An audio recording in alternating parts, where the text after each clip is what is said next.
What if I told you that Cerberus, the fearsome three-headed dog guarding the gates of the underworld, has origins steeped in mystery?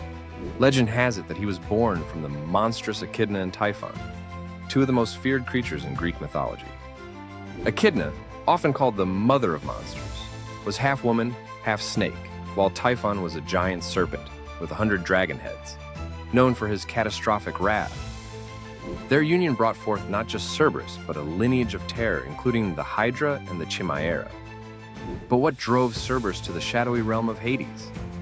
It's said that after his birth, he was given to Hades, the god of the underworld, to keep intruders at bay and guard the souls of the dead. With his 3 heads and a snake for a tail, Cerberus was a formidable guardian.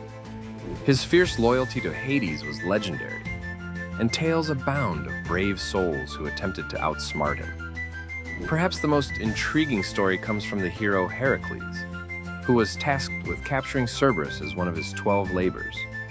This encounter not only tested Heracles' strength, but challenged the very fabric of life and death itself, leaving us to wonder, can the fiercest beasts serve a purpose beyond fear?